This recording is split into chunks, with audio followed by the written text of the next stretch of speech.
Welcome back, everybody, to Pull Hook Golf, the podcast. I'm your host, Matt Cook. Tonight, we've got Buttsy in studio, and we have a great show for all of you. So we've got the best from pro golf over the past week. All right, that's going to include the Solheim Cup, the good old Irish Open, the Procore Championship, and LIV Golf Chicago. Cool. It's going to be absolutely a great show tonight, if I don't say so myself. And then we've got the Swannies Style segment. We got a good one there. Really good one on the Swannies Style segment. So make sure to be tuning in around there. And then we've got the upcoming BMW PGA Championship at Wentworth. That's over there in good old the UK, my friend. So a lot of guys are over there this week because there is no PGA Tour event this week. And then we got the PGA Tour and PIF negotiation update for all of you. I know everybody's dying over that whole ordeal. So we will provide some insights there. I was on the phone nonstop once again. Once I found out last week after the show that they were doing a meeting on 9/11 in New York City with the Saudis. I saw that of the notes. That's one thing that caught my eye, and I was like, that might way. No way. Oh, man. We'll be talking about that. Now, we do want to give a quick shout out to our sponsor, Swannies Golf, which, by the way, folks, on the Pull Hook Golf page on Instagram, there is a giveaway that is going on for the complete Swannies luggage set. I'm telling you right now, I've been using it nonstop for a couple of weeks. I absolutely love it since they sent it out. And originally, I was going to give away mine, and then I'm like, hang on a second. Swannies, will you guys do it? Because I really want to hang on to this. I really like this stuff that you guys got in terms of the luggage. Sure enough, they obliged, and we've got that contest going on. But you can also, during this time, make sure to take advantage of the promo code PullHookGolf35 at checkout. So PullHookGolf35 at checkout for 35% off. It's a temporary exclusive promo code. Make sure to get your Swanee stuff for 35% off during this time. All right, here we go. Let's dive right in because we've got the best from pro golf last week. First of all, did the women have the best golf product out there of all the professional golf products this past week? I have to say, yes. I thoroughly enjoyed the Solheim, right? The Solheim Cup. I did catch quite a bit of that, and yeah, I think I heard was it ABC where the announcer slipped up? Somebody hit a really good shot. And they're like, I just love this. She's fired up. She's just fucking pumped right now. And they didn't bleep it or nothing. Oh, really? Yeah, unless that was AI. It could have been AI. Oh, man, I love that. Yeah, my buddy said it to me. There was like a dude filming it on TV laughing. He's like, what? Like, what did you say? They got that. They had the hoorah going. Yeah. Like, there was some fucking camaraderie. I'm telling you what, I flipped it on, just like passing through, checking out what golf was on this weekend on TV. And sure enough, I got locked in. And I'm like, holy shit. I was like, and I had two TVs up. I had the Solheim Cup. I had LIV Golf Chicago. And then I had some Procore Championship going on as well on the monitor. And I'm watching all three, and I'm like, man, the best golf product here is the Women's Solheim Cup. You were the most locked into that. It was fantastic. Yeah. And so the announcers were great. Like, the energy was great. And it kind of begs the question, was it the actual golf itself, or was it the fact that it was two teams, two countries going head to head? Now, a lot of people are going to say that it's because it was two countries. Everybody's going to get behind their specific country and really get behind it and everything. I didn't really feel the USA versus Europe as much as I do in a President's Cup or Ryder Cup, but I just love the match play, and I love seeing the team aspect. That's what, yeah, I second that. It was fiery. The camaraderie was real. Yeah. Like, they were fired up. I know. And the golf, like some unbelievable golf being played. I completely agree. Yeah. And here's the thing. Actually, for the first time ever, Flushing at Golf, which I've never really agreed with that social media account in much of what they say. I feel like a lot of what they do is LIV Golf propaganda. But this one in particular I actually agreed with, where they commented to LIV Golf when LIV Golf was like, hey, this is our team championship coming up, and we've got the team matches and everything. Like, I forget what the question was, but this account basically said, hey, we want more team match style type of golf, like what you're doing in the team championship. We want that more throughout the year rather than these individual championships with this team element or aspect to it. Well, what's the tour event that's a Stableford? What? Oh, gosh, is that the Barracuda? It's something like that. Get rid of that. Make that a team event. Like, get rid of all those other... If you're going to have another format event, make it team golf. Well, I'm kind of thinking where I'm going with this is I would love to see teams like LIV Golf or even the LIV Golf format, instead of adding more teams, add more players to each team. And let's each week have them go head to head in a match play style setup over 3 days. And you have a point system. So then at the end of the season, so all the teams play, but they're playing head to head. They're playing against another team. How do you create like camaraderie as a viewer though, where you're like, yeah, I'm on board with that side? It's going to take a minute. You know what I mean? Yeah. Like, yeah. I mean, you got to get behind the team aspect, but it's kind of, and we've talked about this before, we're pretty big proponents of going more team versus individual. Like LIV Golf right now to me is still too individualistic. Yeah. Yeah. Well, and then, there's all the anti-livers that hate the team aspect. But if you dig way back to when we first started this, they never played team golf. Like, they don't understand what that's about and why that's so much fucking fun. So, yeah, I'm with you, man. It would be really cool. And I like the idea of expanding. Yeah, it would just How many be. people? Think about it. If 10? You had 6 to 12 players on each team, let's just say you got 12 players on each team. Not every person's going to play in every single match, but you're going head to head each and every week against another team. So now you're building rivalries. You're actually seeing Bryson DeChambeau going up against Brooks Koepka, for instance. Like, you actually get that aspect to it, and then you're going to get more camaraderie amongst the team. Like, they already, team-wise, there's a lot of camaraderie amongst the teams just because they like each other. Because they've kind of hand-selected each other to be on each other's teams. But this kind of takes it to that next level to where, like, you actually are playing in match play. Like, it is going to be a little bit like this team championship, but even the team championship, I still feel like that piece is missing to it to a degree where it is just straight up head to head the entire time. Yeah, I agree. So, sure. And I would like to see some different formats in there, kind of like Ryder Cup style. The only one I don't really care for is alternate shot. But if you do like a best ball match play, you do a, I don't know, I mean, and then just a straight up match play, I guess. Shamble. A shamble. They should do a shamble. Dude, shamble would be dope. That'd be pretty cool. Yeah. Well, yeah. Yeah. Yeah. One different style each day. Bryson would win. His team would win every time. They'd take his tee shot, and then they'd play in from there. That's a shamble, right? Yeah, that's a shamble. It'd be unfair. I think that would be awesome. I really do. Now, with that said, going back to the Solheim Cup, we've got the U.S. wins the cup. Okay, so they take it home, and the MVP of this entire thing was Rose Zhang. Rose Zhang did not lose a single match she was in. So she played in 4 out of the 5 matches. And get this, her first match with a teammate, they go 3-2. Then she ups the ante a little bit and goes 5-4 in her next match. Then 6-4, and then in the singles goes 6-4. Just dusting people. Dominating. Like, I don't know if we're getting enough Rose Zhang right now because she kind of is the Tiger Woods of the women's game and just came out as a rookie on the LPGA Tour. Like, I get it. Nelly Korda is the number 1 golfer in the world. She's doing some really magical, special things out there. But Rose Zhang is the one to be, like, keeping an eye on. You think she just listens to Rick Ross on repeat? Like, Rose. I don't know. Do you think that rap is her genre? I don't know. Like, I don't either. Rosang. Yeah, no, I get where you're going with it. Sorry, I have a small number. Anyways. Oh, God, I absolutely love it. That's phenomenal stuff. Make sure if you actually put this clip on the gram, make sure you edit in. Yeah. Rosang. Huh.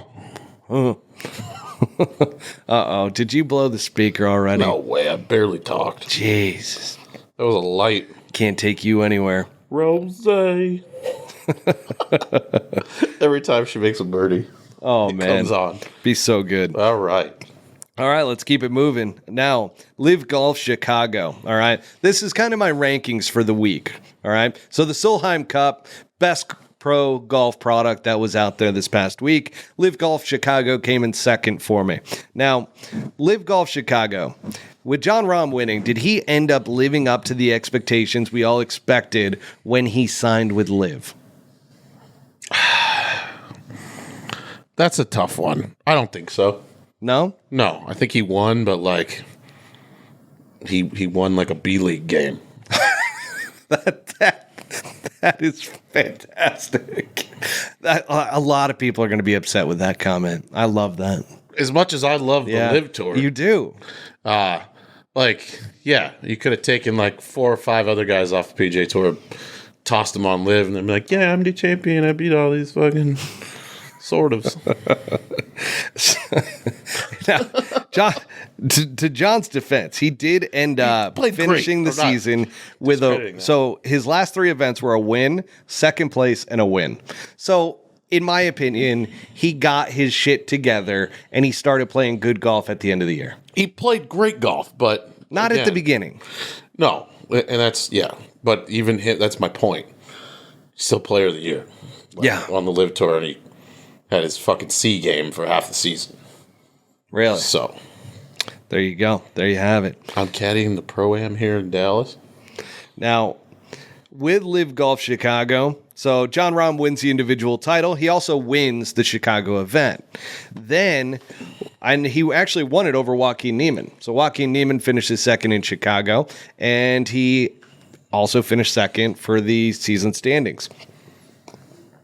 Guess who finished third? Who?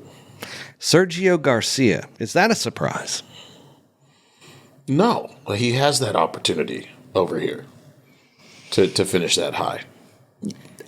You know what? It's pretty interesting you say that because... Am I throwing that out of my... I'm not. No, and I didn't even think of it like that. I kind of thought, wow, it's a surprise that Sergio Garcia finished third this year. He's that good. He is that good, but I think it's also a factor of the type of courses they play. Mm-hmm. And the competition. Right. He's not playing a field or a golf course that's as deep as what he would be up against if he was playing a full season on tour. I mean, he would be in the top 10 on tour, right? No. Would you put money on that? Yeah, he hasn't been in the top 10 in 10 years, 5 years? Probably 5 years. I love Sergio. When did he win the Masters would be the question, because I think that was the last time his ranking was that high. It's been at least 3 years because he's been with LIV for 3 years. Yeah. Been with them since the beginning. He didn't win it. When did he win? He won the Masters in... Tiger won, what, 19? I can't remember. Is it 17 or 18? 16 or 17? And I'm not saying Sergio is not. I don't take that as discrediting him. No, Sergio Garcia is a legend of the game. Which is why he is third. His ball striking is incredible. And that was also something that he talked about, being able to play a golf course like Valhalla, or being able to play... Or not Valhalla, Jesus, that's in Kentucky. Valderrama, and being able to play a golf course like they did in Chicago, which is very tight. Yeah. 2017, thank you, Trot Golfer. So 2017, Sergio won the Masters. So that was the last time he was probably, right? So 8 years. Yeah, it's almost a decade. So. 8 years. Yeah. Yeah, crazy. Not discrediting, though, where he finished at. I mean, his game is still unbelievable. His ball striking's unbelievable, right? It's always been the putter that has been his bugaboo, which, like a lot of great ball strikers, that tends to happen. Yeah. All right. the other funny piece to LIV Golf this past week was the fact of relegation. And relegation... Your boy, Pat Perez. He got it. He's okay, right? Is that wrong? No, that is correct. He's all right. He's all right. Let's put it this way. He did not earn his way to stay on LIV Golf. Oh, okay. The other guys, so he was actually... Somebody shit themselves. 2 spots down, okay? In the drop zone, in like the final 9 holes of play. Kaye Shamuja and then also Scott Vincent both blew their load and just shit the bed. Shit the bed. Like triples? Oh my God. Okay. I'm good. I haven't had beers in a while, so it's going to get interesting. So, yeah, that was Pat Perez avoids relegation due to the poor play from everybody else. Like, there was nothing in the final day that Pat could do. Now, a quick word from our sponsor. Swannies is here with a fresh take. Performance-based materials are a given these days. But if you're looking for the stretchiest and most lightweight pieces that deliver a look that says, I'm here for a good time, take a walk on the Swannies side. With fabric sourced from recycled plastics and designs sourced from our very own weekend warriors, Swannies is looking out for both our planet and those that need a little style to boost their drive another 15 yards. Premium looks from top to bottom at swannies.co. In order to save his spot, it was up to the other guys to shit the bed. So they just fucked off and he got lucky and got in. Yeah. Okay. Yeah. We'll just say that. Yeah. I mean, did you give him Trout wants to know, did you give him a text? No. No text. No, I'm not. No. No, hey, congrats for keeping your job. At least we think he kept his job because part of the open zone is that you can be released or you can be traded. It's probably, if I had to guess, DJ's not going to do anything to him. Well, it's probably up to him, I think another question that you might want to ask the guy is, does he still want to be out there? It's a good point. He's got young kids, right? He's got a ton of money. A lot of money, though, still. And, it's still, you're leaving a ton on the table. Maybe just do one more year and then call it. And then you got, But, that's a question I would want to ask him. I haven't talked to him in quite some time. Do you still want to be out there? And with the suspension, he doesn't get that PGA Tour retirement fund. Oh. So that's another factor. Yeah. Yeah. Oh, we're going to get into that, too, by the way. How do you get back, right? Yeah, exactly. Okay. All right. Let's keep it moving. Irish Open. So this one was kind of interesting. So Rasmus Højgaard wins by 1 over Rory McIlroy. Rory 3-putts the 17th hole and ends up losing by 1. Again. He's fucking cooked. I was about to ask him, is Rory McIlroy ever going to recover from yet another 3-putt that cost him a big victory? It's so hard to have your career just go and just be that little diamond at the top, and it's fragile, and it's just too many fuck ups, and I think he's just going to sail right here, forever. Yeah. Might be stuck there. Might see moments of brilliance, but could just be stuck there. Well, and that's what's interesting about Rory is that his ball striking is still so good. And even under pressure, his ball striking was good. It's literally the fact that the flat stick just leaves him. And now, is he getting to the age to where all this scar tissue from these missed putts, all of a sudden it can affect you to where you don't have a chance to close out these tournaments anymore because you're fighting demons the entire time? Well, yeah, your brain starts tossing electrical signals into your hands, and before you know it, you're Michael J. Fox, and you're trying to win a golf tournament, and all that doubt and you know how it goes. It just goes zap over, done. So I don't know. Rory 2-putted the first one, went off the green. It did. Was it that bad? I didn't see it. He blasted one I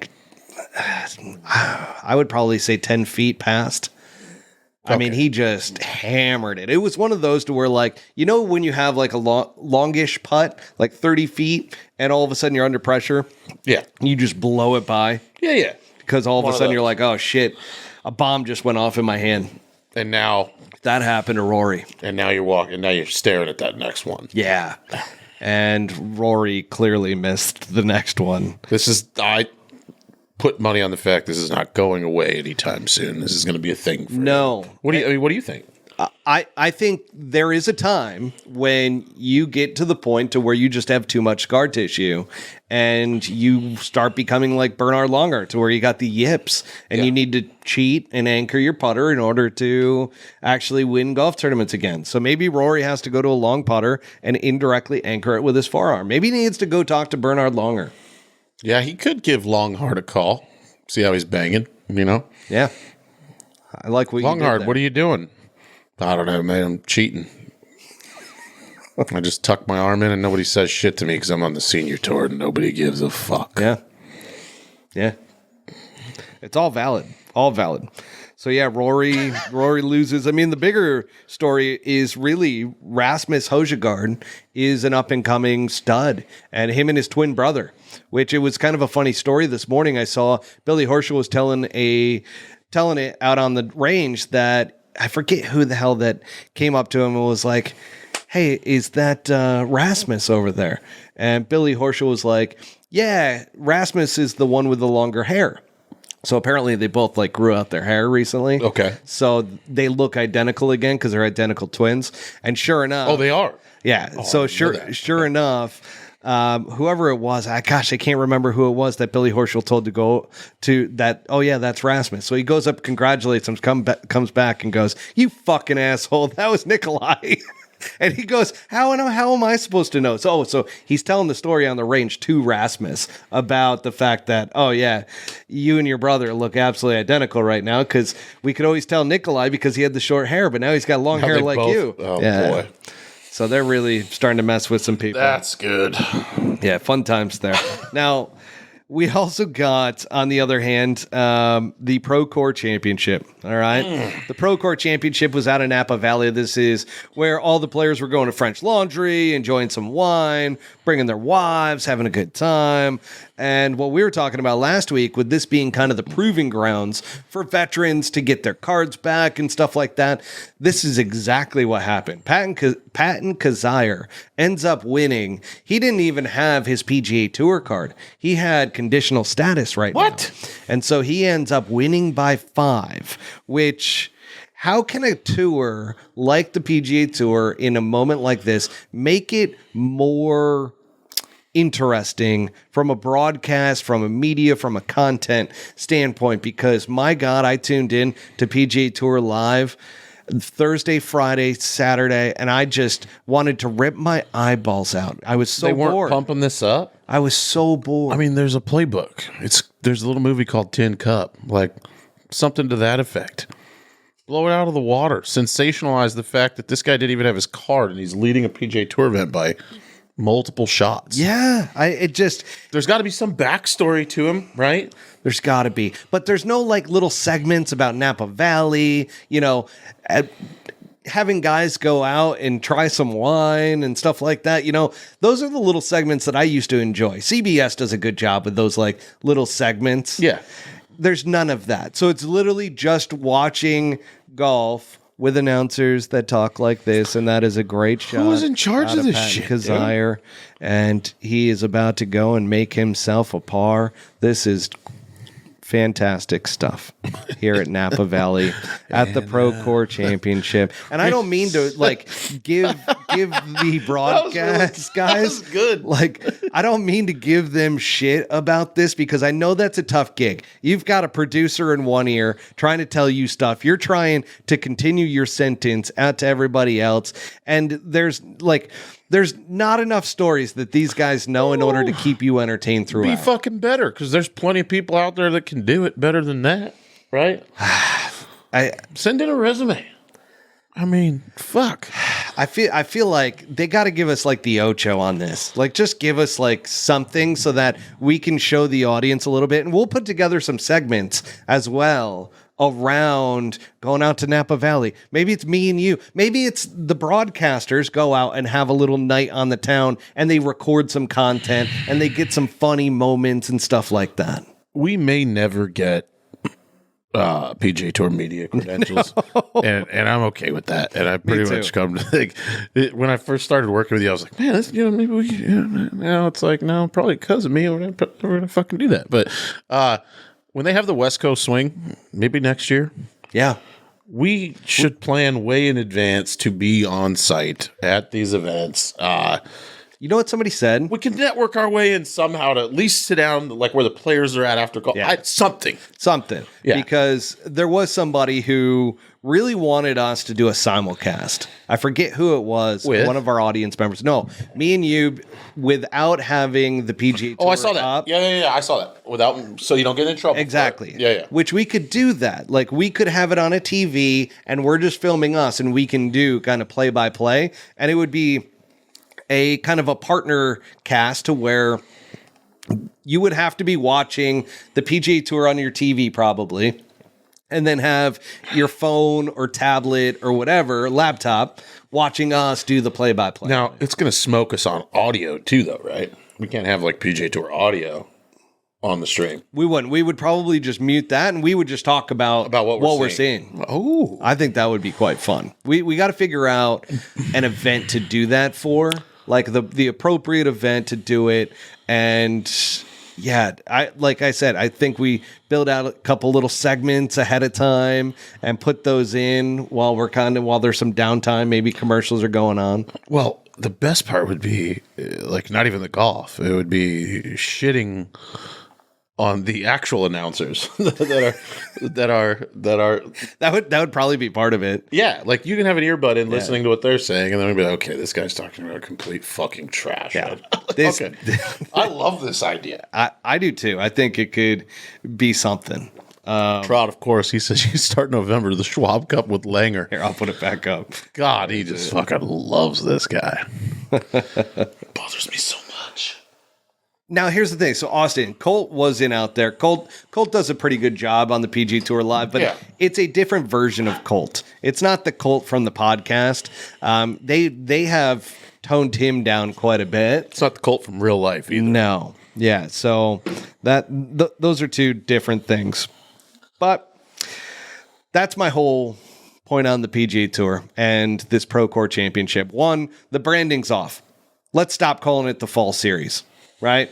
Let's call this something else for the B tier. I'm going to call it. Yeah.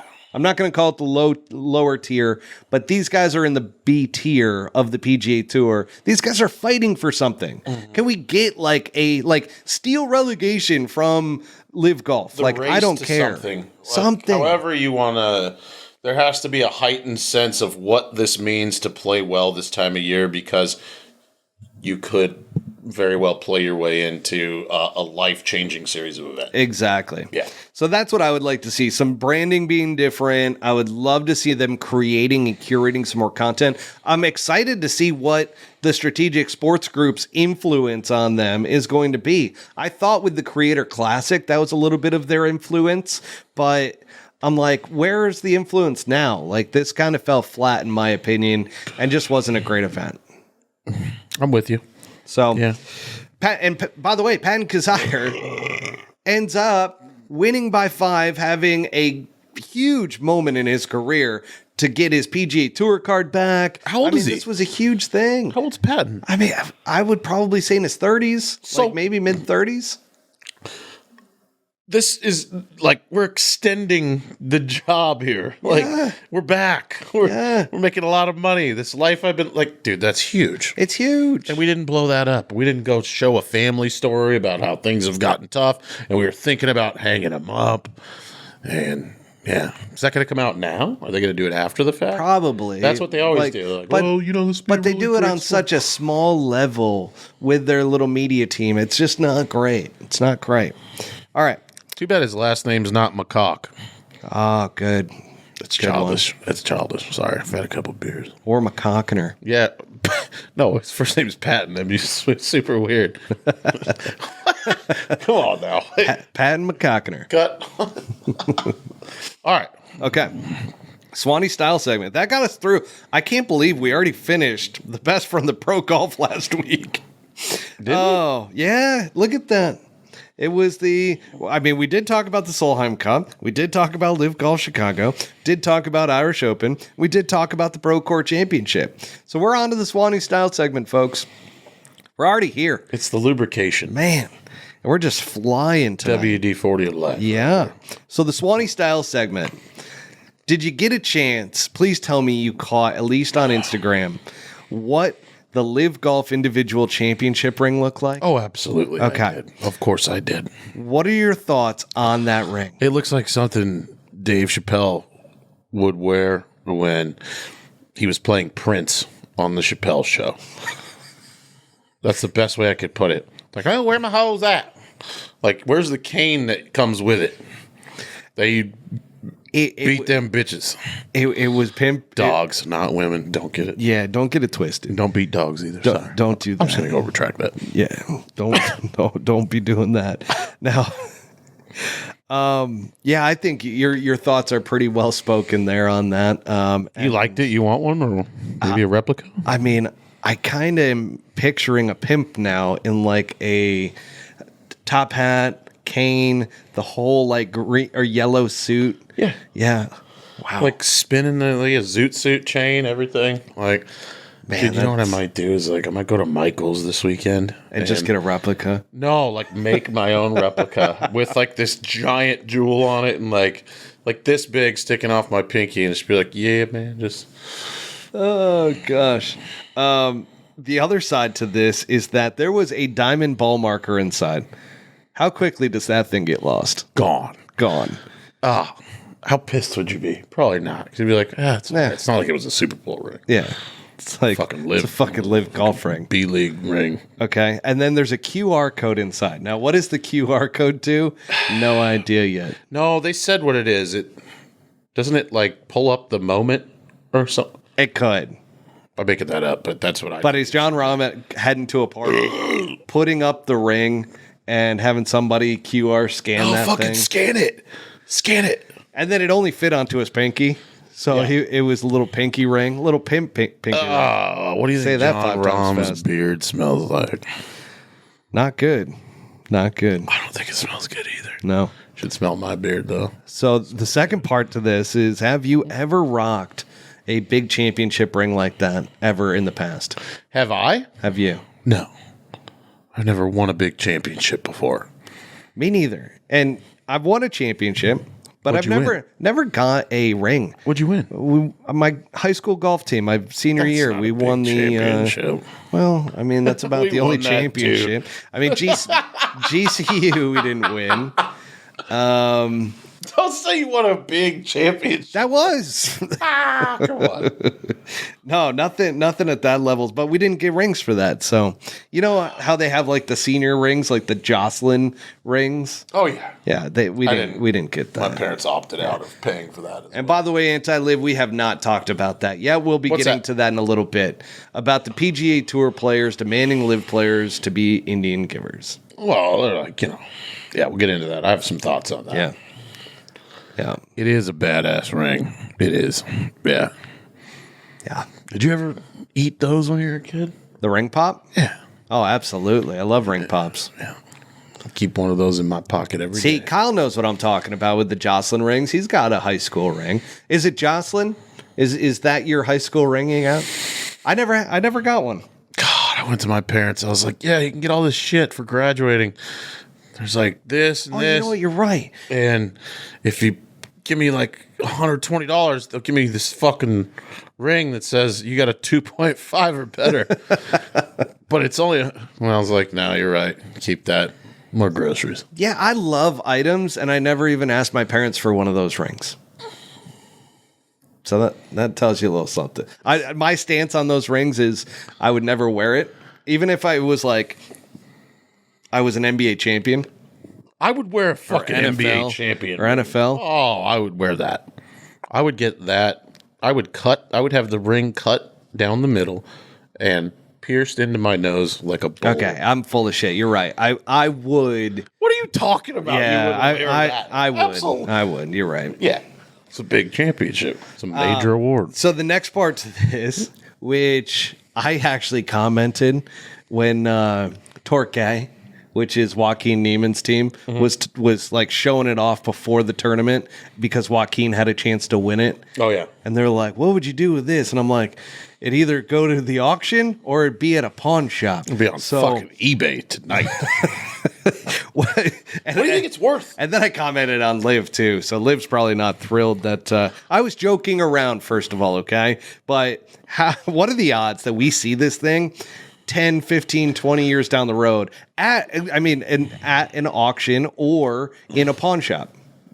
If anybody but John Rahm won it, that might be true. I feel like he's the type of guy that just doesn't give a fuck. That's going to stay locked away, and somebody's going to have to break into his house and steal it for that to happen. You think so? You think this is a prized possession for John? I don't even think that. I just don't think he's going to be like that thing's just going to go in some drawer somewhere. Okay, let me put it for you this way. Hypothetically, if Liv goes away this year, what happens to that ring in 5 years? It's valuable. Think so? Fuck yeah. Well, I think from a collector standpoint, yeah. Yeah, somebody's going to want that thing. But is it going to be John Rahm? I mean, depends. Like, if you run out of money, maybe. This is what I'm saying. Ooh, Kyle, I'm throwing this up there. This is actually pretty good. He says, should be a badass rolling, know me? I think it should. I would like a Rolex a lot more than a ring. Well, I would too. Especially with a ring with a ball marker. Maybe a Rolex with a ball marker. Yeah. That ball marker is going to find its way into somebody's pocket. What'd be really cool is if the ball marker's lost, like at a bet at Silverleaf. Oh, like somebody plays them and they're like, I'll press you on the back, but I want the ball marker from that fucking ring. This could happen. Or, you win $5 million or something fucking stupid. Like, it'd be really cool if that kind of story comes out. Anyways, are we getting off track here a little on the ring? Little bit, but, that was kind of my thoughts as well. I mean, so what's the end verdict for this ring? I think I would tear out my left eye and replace it with that ring. You would have an L for an eyeball? Yeah. You ever seen, like, Last Action Hero? The dude with the crazy eye? I would do the live ring as an eyeball. And walk around with no depth perception. Now, because of Jim Carrey, Zaher, in high school, we would always throw up the L for losers. So I don't know if I would want an L in my eyeball. It's a live L. It's different. Is it? How much is that ring worth? What is it, like fucking 9 It's a lot of money. There's a lot of diamonds in there. Yeah. If you had a live ring eyeball, do you have Yeah. You wouldn't be able to live a normal life. You'd have something. I think we're on different sides on this. I don't think I would touch the LIV Golf ring. I think I would probably sell it. I don't know how I would feel about it. Like, if you're John Rahm, you would sell it? Are you really that pumped up about that ring? After that season, like, that was too easy for him to win that thing. Because I've recently gotten into collecting things. That would be something that I would, if I wanted, I'd be like, there's not going to probably be another one of these for like the rest of time. I'm probably going to need to be the guy that hangs on to this and passes it down to whatever. Maybe I'd probably give it to a homeless guy. That's fair. Okay. Trot says it's a trophy. I think he's got a trophy with the LIV Golf Chicago event. What did the trophy look like? Was it the same thing? The trophy was massive. The trophy was big. It was like a car trophy? But it wasn't for the individual player championship. It was for the LIV Golf Chicago event, I believe. I didn't pay that much attention to it, to be honest. Okay. Well, and I do a lot of research around this stuff, and I just wasn't that engaged around it. So, anyways, also part of our Swannies Style segment, folks, the Swannies luggage giveaway. This is going to end on Thursday. So Thursday at 12 p.m. Pacific time, the contest is going to conclude. So if you haven't gone on to the Pull Hook Golf Instagram page, there is 3 things, well, 4 technically, in order to become eligible for this. You got to follow Pull Hook Golf and Swannies Golf. You got to like the post, and you have to tag your typical foursome in the comments. You also need to share the post as well, which is just common courtesy. But again, this is going to conclude on Thursday, September 19th at 12 p.m. Pacific time. We'll be going live at 1 p.m. Pacific on Instagram to announce the winner. There you go. There you have it, folks. You still got time, okay? And you can also use Pull Hook Golf 35 at checkout as your promo code at swannies.co for 35% off your order for a temporary amount of time. That was nice. Okay. That's really nice, actually. So we got that going for us. I could learn from that. Which is nice. Now, the 2024 BMW PGA Championship at Wentworth is really the only golf tournament we have this week. So the PGA Tour is not happening because the President's Cup is next week.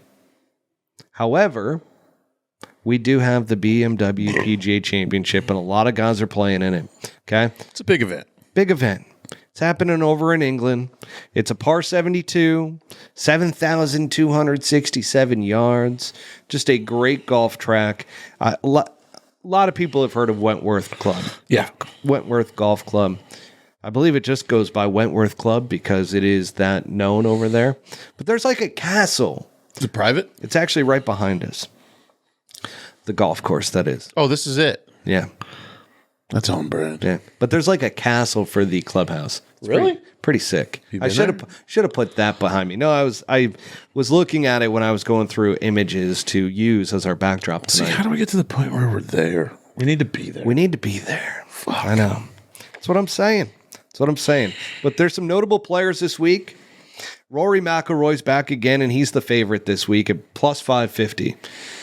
So I'm sure the odds makers are sitting there going, his ball striking was so good last week that If he just fucking does something. then with a putter. he's got a good chance of winning. That's probably fair. Tommy Fleetwood is plus 1,000. Got Adam Scott at plus 1,400. Shane Lowry plus 1,400. Aaron Rye plus 1,800. Billy Horschel plus 2,000. Ben On at plus 2,500. Alex Noren plus 2,500. Good old Bobby McIntyre at plus 2,500. Matt Fitzpatrick, don't confuse him with Matthew, at plus 2,800. And Rasmus Højgaard at plus 3,000, who won last week. Who's your pick this week, Buttsy? Got to go with the lefty. Love that. Good old Bobby Mack. Okay. I'm going to go with my guy, Aaron Rye, Mr. Consistency. You like Rye. 2 gloves, Brought him baby. up before. He's just very consistent. He's a very consistent golfer, and I think if he plays pretty well this week, he's got a chance. What does Trot say? Going with that beep rose this week. Oh, yeah, you put it up. Okay. There you go. There you have it. All right. Now, this is the moment everybody I know has been waiting for, which is the PGA Tour and PIF negotiations update, because we've got the latest for you around all of this. But we're gonna have a little segment here around this whole entire ordeal, because I think this is going to be a long segment. the meeting itself was on 9/11 in New York City. So I ask you, Buttsy, was the meeting just poor timing, or was it something that the Saudis wanted in order to send a message to show everybody who's in control? Oh, this is a tough one for me because there's a little conspiracy theorist in me, and I have done the research on 9/11. Put on the tin hat. It's been on for a long time. Yeah. But, yeah, I don't know. I think it's more of a publicity stunt than it is anything else. Showing who's in charge, I don't know. Like, if I was trying to get along with people and forge a deal and be loved and accepted, that's not the way I would do it. So, not real sure why they picked that day. You could pick a lot of other days. You could have. This might have just gone under the radar and nobody went, oh. Or do you think it was on purpose? I think it was on purpose. You think it's intentional 100%? No, not 100%. I'm probably like 68%. They're like, we'll fly that plane in that building again, bitch. Because that's just bad timing. You're like, oh yeah, let's meet in New York City on 9/11. I don't think that was coming from the PGA Tour side, although Tiger had an event happening in New York City around the same time. So Tiger agreed to meet at this event, correct? yeah, he was there. So it can't be that bad. Well, the 9/11 families and their group were furious. I'm absolutely sure furious. on paper it looks like shit, but I don't know. There's a lot to that story, obviously. Don't know where you stand or what kind of research you've done. Take all that out of it, though. I think we're really close to hearing some pretty crazy news. about what's going on with this merger. You're about to. What do you think? Because what's your prophecy on this? First off, PIF went around the PGA Tour to try to strike a deal with the DP World Tour because there's some events that these guys want to play in. So, for instance, Jon Rahm wants to play over in Spain coming up, and I forget exactly what date that tournament is happening, but Jon Rahm has said, I am not paying penalties to come play in this event. So that's the sticking point. What's the proposed penalty? That's a good question. A percentage of what you left for? Or? It's got to be based off of something along those lines. And I kind of see that. It's like, hey, you left for all this money. Why don't you pay it back if you want to come back here? Yeah, and here's the thing.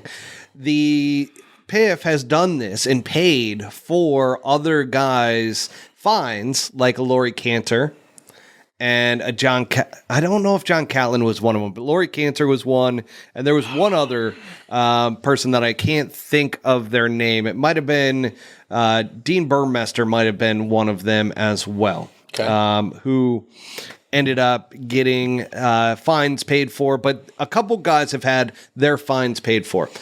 PIF was trying to slide it to them as, hey, we're paying off these guys' fines, so nobody else is going to be fined by you. Players are going to be able to go back and forth now between DP World Tour and LIV Golf. As originally designed. Yep. And sure enough, DP World Tour said no. Ooh. So my question to you is, were they influenced by a certain group? For certain. Why would they say no? That's the $1 million question. I do think that in my research that PIF was trying to pay off these fines and get a little investment into the DP World Tour. Oh. Well, so that could be a little different as well. That's different, but otherwise, just flat out saying no for any reason of spite in the world, somebody's saying, hey. But is there an involvement, like with the PGA Tour and DP? Like, do they have there's a little bit concerted agreement? Yeah, because they've got the whole top 10 players from the DP World Tour next year or the following year end up getting PGA Tour status and so forth. So there's this whole agreement, and some of the SSG money that came in is going to be filtered through to the DP World Tour. So the DP World Tour is in bed a bit with the PGA Tour for sure. They should make them donate half of the money that they won or took to leave to charity. Not to be paid to the PGA Tour, but to be paid to like a charity of choice. It could end up happening because guess what? That is the next part of all of this. For real? Yeah. No way. In the negotiations, they are having a really tough time getting over the one sticking point, which is that players want guys like Jon Rahm to pay back the money. They want somebody like him who just went over to pay back the $300+ million that he got. You know, here's what I want to know. I want to know how many people wanted to go to the LIV Tour that we don't fucking know about, that didn't get an invite, that offered themselves up to be a part of it, that never got a deal. And if any of those people are the ones bitching about paying the money back, go fuck yourself. Like, because I know that's true. I know that to be true. That there is absolutely a huge audience of people that played on the PGA Tour that were not invited and didn't get a deal. And you know that as well. Yeah. Yeah. So, I mean, it certainly has gone down, and a lot of people don't realize how many people wanted to go over to LIV, to your point. It would be super sick if the PGA Tour just said, fuck it all, come on back, let's act like it never happened. And golf fans would be like, yes. Like, thank you. We don't have to deal with all your bullshit. I don't know. I might be drunk. Well, here's the thing. I think the PGA Tour players are a little petty in kind of sticking it to these guys and don't want them to come back without having to give up the majority of their money. Now, they did say that, hey, if you don't want to pay fines, that's fine. You guys can donate the money to charities, or you can forfeit your future earnings on the PGA Tour when you come back. So if you win a tournament, guess what? That's all going back to the PGA Tour. That's crazy, right? That's weaselly. Excuse me.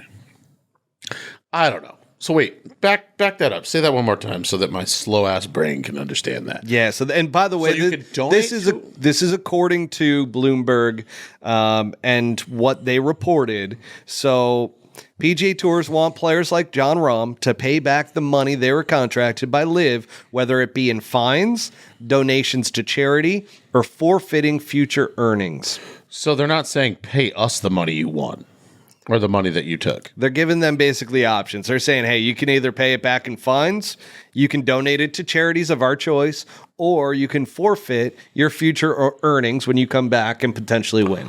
So I'll donate my future earnings, but you, PGA Tour, have to open up your books and show everybody how you operate as a nonprofit. Deal?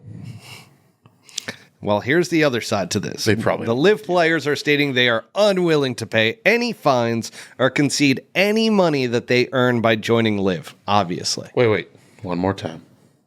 This side's not working. LIV players have stated they are unwilling to pay any fines or concede any money whatsoever that they earned by joining LIV. So the tour players feel like what they did by joining LIV damaged the PGA Tour's product, even though they're being paid more money than ever in order to compete with LIV, and they want that money to come back to the PGA Tour. I like what you just said. Even though the product itself resulted in you making 4x what you could have made 5 years ago. Yeah. So It's weird how that happened, right? Yep. Yeah. Now, That's the monkey in the room. as Anti-Liv is asking here, any deal with PIF since... So, We got a little fart brew. one thing you guys will always come to... Oh, no, please don't. We're in a small, tight room. Oh, no. I don't know if that was a fart. No, that sounded like it might have gotten on your drawers. I would just institute mouth breathing from now on. Don't use your nose. Anyways, carry on. I don't want to taste it. Your mustache is like slowly burning off. I'm like holding my breath. No. All right. Carry So on. this is what I was talking about, where I was on the phone quite a bit when I heard the news about this meeting, trying to get to the bottom of what happened thereafter.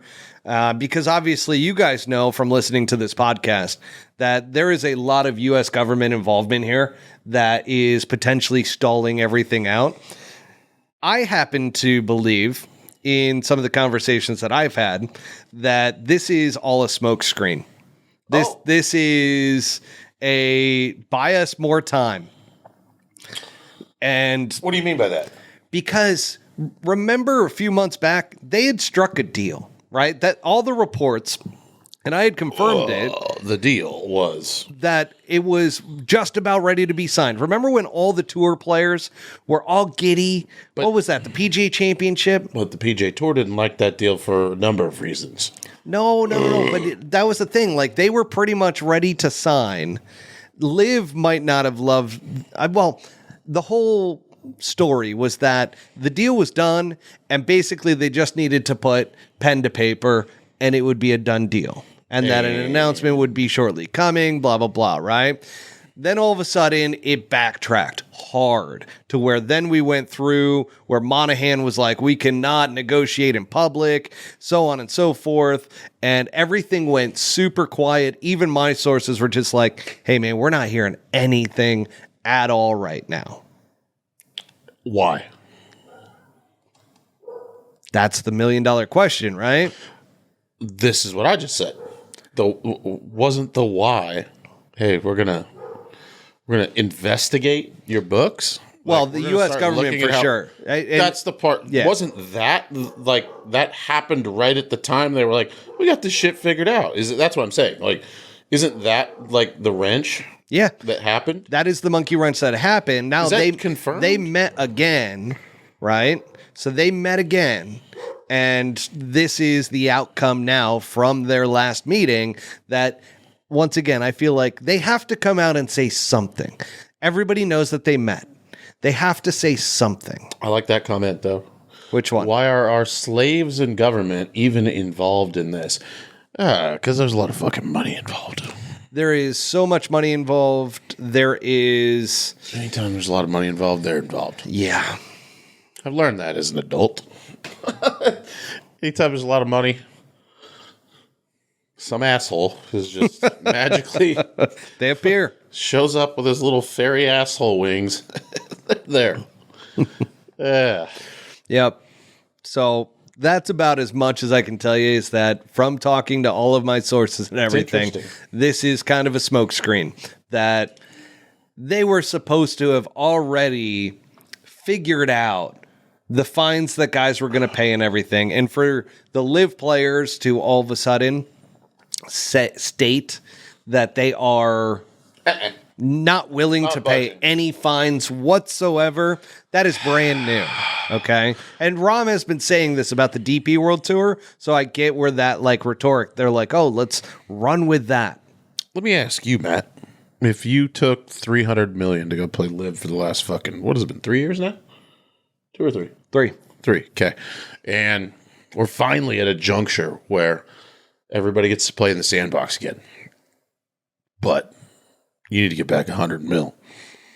But this could all be erased, and you could make golf history again and be part of the tradition and play those events and play these events. Are you paying that? I think the biggest question there off of that is, in all of this, does LIV still exist post a deal being done? Or are the players forced to come back and play on the PGA Tour? Because that could be the one thing to where I see, oh, I'm not paying fines to be forced to come back. It has to exist, because the whole point of investing that amount of money in doing this in the first place was to have a seat at the golf table, right? So somehow they have to have a stake in the game. They're not going to let it just like, okay, we're just go back over there and we're done. That would defeat the whole point of the investment, right? But remember, they would be willing for a rebrand, for all of these things to be different, to be brought under the PGA Tour umbrella, and all of this to start becoming... Which I think they would probably be, and I'm just speaking, I don't know for sure, but I think the whole goal at the onset of this was to have a piece in the golf world. If that rebrand and like the tour manages it now and it's not called LIV or whatever the fuck they end up doing with it, if it still means that somehow the Saudis have a stake in the game, I think they would be agreeable to something, at least something like that. Because I think the whole point was to do that in the first place, right? Yeah, that was the whole point of the whole deal. Yeah, they did it with soccer, like and a multitude of other sports internationally. So I don't know. So final verdict around the entire LIV Golf, PIF, PGA Tour meetings, so on and so forth is, I got a feeling, folks, that this is just a smoke screen. That's what they're not telling you. It is just buying more time to try to get to the bottom of all of this. And here's the good news. The conversation's happening. Right? It's been happening. Yeah, but this is a substantial step. That's why it went so quiet, though. Like, all this stuff, whenever there is things to talk about, it gets leaked out to the media, right? There's sources that want to share, that want to, kind of create the narrative around all of this. Yeah. And that's what we've become accustomed to. However, that period of silence, that 3 months or so, to where we didn't hear shit. Sources weren't saying anything. Nothing was coming out. And then all of a sudden this, like, this seems like we took 5 steps back. Pay your money back. Yeah, it's a tough deal. Yeah. I just don't see it. I don't see that. You think we've digressed? I think we have fully digressed. Okay. I don't think it's accurate.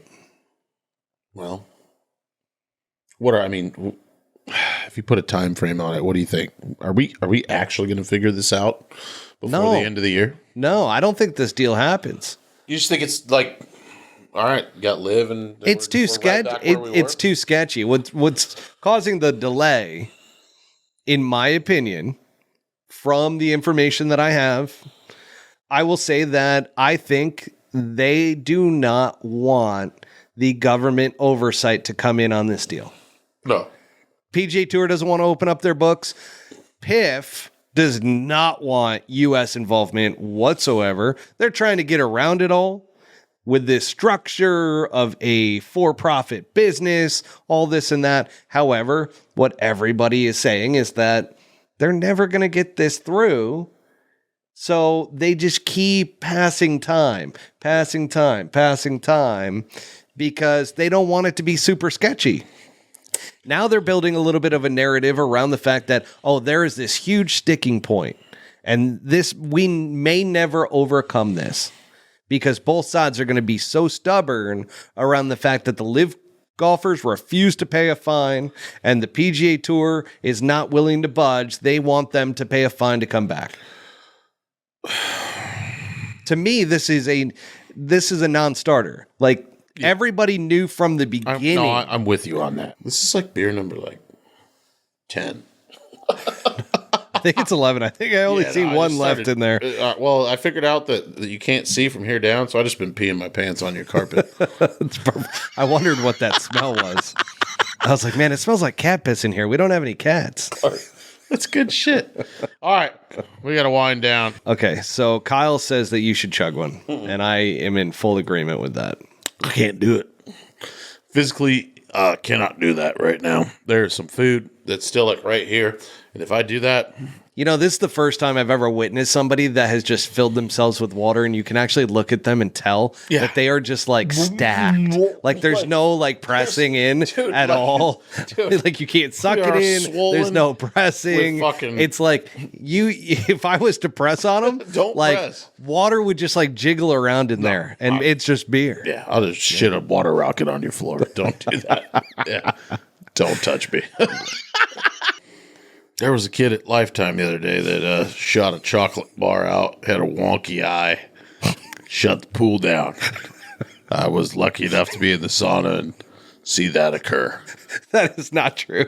It's true. Yeah. It cannot be true. It was so funny that I laughed so hard that what gym is that? Lifetime.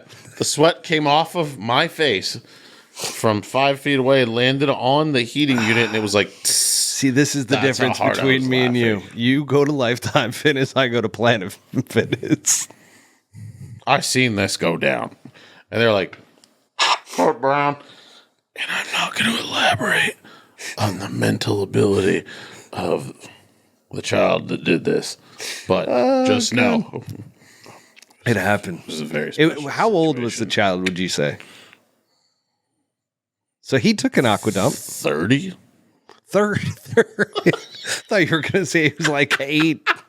Sorry, that was the punchline.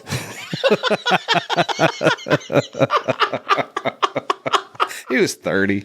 He's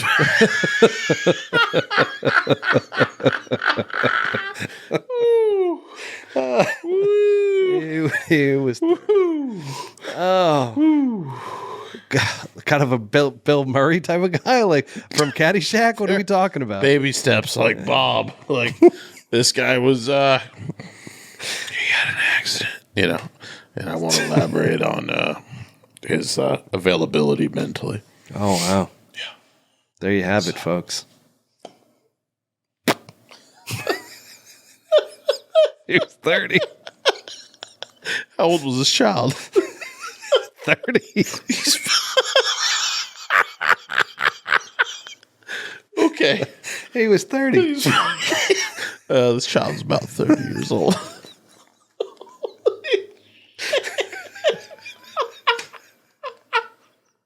Okay. You're sober. That was funny. That was fucking funny. I mean, fuck. Oh, shit. I mean, fucking A, man. How old was the child? 30. Oh, dude. I feel like my goggles are fogged up. Oh, man. How many laps you swim that day? Oh, man. I don't swim laps. Yeah. I sink pretty fast. A question. Yeah. Have you ever been able to float on your back? Oh, I can do that right now. Yeah, I can't. Why? I sink.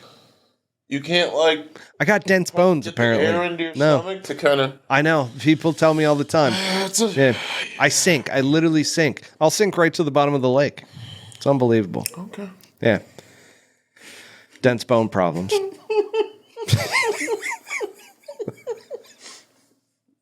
I gotta set the spear down. I'm fucking spit all over this place. I'm still stuck. Okay, we gotta shut it down. We gotta shut it down. What a production! Yeah, good shit. Fuck, there we go. All right, folks. Woo. Hey, if you're not entertained, About 30. how old is the child? Oh, God. Oh, fuck. Okay.